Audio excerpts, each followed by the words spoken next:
नमस्कार, आप जुड़ चुके हैं रिपब्लिक भारत के डिजिटल प्लेटफॉर्म के साथ। मैं हूं आपके साथ सुजाता। इजरायली सेना के हमलों ने हिजबुल्लाह की कमर तोड़ कर रख दी है। मंगलवार को इजरायल एयरफोर्स ने लेबनान में उसके कई बड़े ठिकानों पर फिर से हमले किए, जिसमें मिसाइल और रॉकेट फोर्स के कमांडर इब्राहिम मोहम्मद कबीसी के मारे जाने की खबर है। इसके साथ ही दाहा के अरब रकीबी इलाके में एक इमारत को पूरी तरह से नेस्तनाबूद कर दिया गया। यहाँ हिजबुल्लाह के 3 लड़ाकों समेत 5 लोगों के मारे जाने की खबर है। आईडीएफ ने ऐलान किया है कि वो लेबनान में हवाई हमलों की नई लहर शुरू करने वाला है। यही वजह है कि लेबनान के लोगों को सुरक्षित जगहों पर जाने के लिए चेतावनी जारी कर दी गई है। बात कबीसी की, तो मिसाइल और रॉकेट फोर्स के कमांडर इब्राहिम मोहम्मद कबीसी ने हिजबुल्लाह के भीतर कई यूनिट संभाल रखी थी। इसमें प्रिसीजन गाइडेड मिसाइल यूनिट भी थी, जो इजरायली नागरिकों पर बार बार हमला करने के लिए जिम्मेदार रहा है। हिजबुल्लाह के वरिष्ठ नेताओं के साथ उसके घनिष्ठ संबंध थे। वो इस संगठन के सेक्रेटरी नसरुल्लाह के साथ काम कर चुका था। इस संगठन के प्रमुख रणनीतिकार के रूप में जाना जाता था। उसकी मौत को हिजबुल्लाह के लिए बड़ा झटका माना जा रहा है। आईडीएफ ने भी अपने ऑफिशियल एक्स अकाउंट पर उसकी मौत की पुष्टि की है। इजरायली सेना के हमलों ने हिजबुल्लाह की कमर तोड़ दी है। इजरायल ने पिछले 8 दिनों से लेबनान समर्थित आतंकी संगठन हिजबुल्लाह की नींदें उड़ा रखी हैं। हिजबुल्लाह लड़ाकों की जेब में पेजर, वॉकी टॉकी और सोलर डिवाइसेस में विस्फोट के बाद अब इजरायल उसके ठिकानों पर चुन चुन कर ताबड़तोड़ हमले कर रहा है। इजरायली सेना द्वारा चलाए गए इस ऑपरेशन को नॉर्दर्न एरोज नाम दिया गया है। आखिर क्या है ये ऑपरेशन और इसका मकसद क्या है, जानते हैं इस वीडियो में। दरअसल इजरायल की इंटेलिजेंस ने हिजबुल्लाह के खिलाफ एक खतरनाक प्लान बनाया था। इसे ऑपरेशन गलीली का नाम दिया गया। लेबनान में रेडियो सिस्टम हैक होने और इजरायली मैसेज सुनाई देने की कुछ ही देर बाद हिजबुल्लाह के ठिकानों को निशाना बनाकर जबरदस्त हवाई हमले शुरू हो गए। इजरायल लेबनान पर 2000 से ज्यादा बम गिरा चुका है। इसमें हिजबुल्लाह की मिसाइल यूनिट पर आईडीएफ ने हमले किए हैं। इससे पहले सोमवार को हुए हमले में करीब 585 लोगों की मौत हो गई, जबकि 2000 लोग घायल हुए। 34 सालों में इजरायल ने लेबनान पर यह सबसे बड़ा हमला करके बता दिया है कि वो नसरुल्लाह की फौज को खत्म करके ही मारेगा।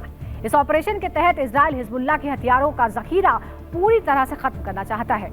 आईडीएफ का कहना है कि इन्हीं हथियारों से हिजबुल्लाह पिछले 1 साल से आए दिन नदन इजरायल पर हमले करके हमारे लोगों को मार रहा है।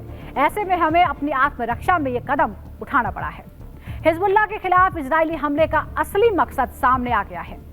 न्यूयॉर्क टाइम्स की खबर के मुताबिक इजरायल के निशाने पर हिजबुल्लाह का वो कमांडर था जिसके आतंकी इजरायल की उत्तरी सीमा के अग्रिम मोर्चे पर तैनात है। सोमवार के हमले में इजरायली लड़ाकू विमानों ने बेरूत के हिजबुल्लाह के आखिरी जिंदा बचे टॉप कमांडर अली कराकी को निशाना बनाया।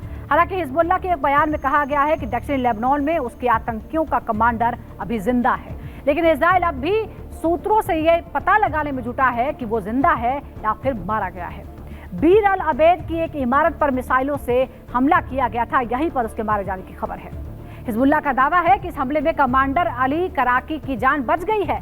बताया जा रहा है कि हिजबुल्लाह चीफ नसरुल्लाह जिंदा है और वो जमीन के नीचे बिछी सुरंगों में छिपा है। अमेरिकी सैनिकों का हत्यारा और ऑपरेशन हेड इब्राहिम अकील कुछ दिनों पहले ही मारा गया था। फौज शुक्र को इजरायल ने जुलाई में ढेर कर दिया था। इस संगठन की दूसरी पंक्ति के नेताओं की बात करें तो रादवा फोर्स का कमांडर विसम अल तबील मारा गया। रादवा फोर्स का ट्रेनिंग हेड अबू हसन समीर भी इस दुनिया में अब नहीं है। नासेर यूनिट कमांडर तालेब सामी अब्दुल्ला भी ढेर हो चुका है। कमांडर मोहम्मद नासेर भी खत्म किया जा चुका है। मंगलवार को हुए हमलों से पहले इजरायल ने लेबनान के मोबाइल और रेडियो सिस्टम को हैक कर लिया था। लेबनान के मंत्रियों तक के फोन पर चेतावनी भरा मैसेज आया था। इजरायल ने अरबी भाषा में लेबनान के लोगों को मोबाइल पर मैसेज भेजा था। उसमें लिखा था, अगर आप हिजबुल्लाह के हथियार भंडार वाले घर में हैं तो अगले आदेश तक वहां से दूर चले जाएं। सिर्फ मोबाइल ही नहीं, लैंडलाइन पर भी ऑडियो संदेश भेजे गए। इसके बाद खुद इजरायली प्रधानमंत्री बेंजामिन नेतन्याहू ने भी एक वीडियो मैसेज जारी किया था। इजरायल के प्रधानमंत्री बेंजामिन नेतन्याहू ने एक खास संदेश जारी करते हुए कहा कि हमारी लड़ाई लेबनान की जनता से नहीं बल्कि खतरनाक हिजबुल्लाह से है।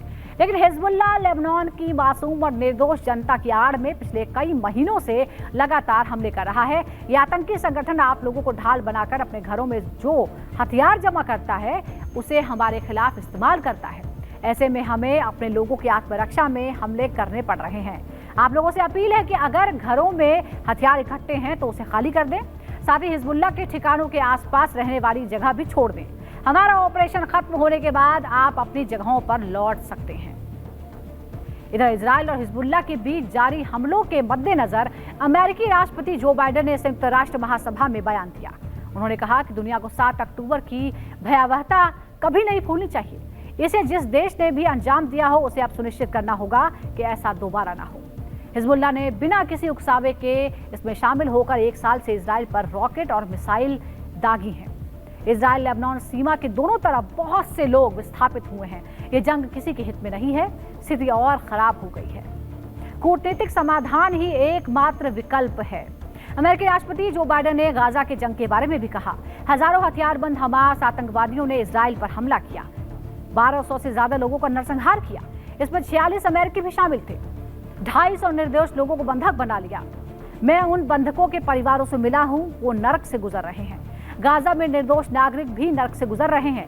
मैंने कतर और मिस्र के साथ युद्ध विराम और बंधक समझौते का प्रस्ताव रखा। इसे संयुक्त राष्ट्र सुरक्षा परिषद ने समर्थन दिया। अब समय आ गया है कि दोनों पक्ष शर्तों को अंतिम रूप दे। हमास के चंगुल से बंधकों को घर वापस लाए जाए। आपको बता दें कि इजराइल ने ऑपरेशन एरोस के तहत अब तक लेबनान में हिजबुल्लाह के 1600 से ज्यादा ठिकानों पर बम बरसाए हैं। इस हमले में अब तक 600 लोग मारे जा चुके हैं, जबकि करीब 2000 लोग जख्मी हैं। मरने वालों में महिलाएं और बच्चे भी शामिल हैं। 2006 में लेबनान में हुई जंग के बाद ये इजराइल द्वारा किया गया अब तक का सबसे भीषण हमला है।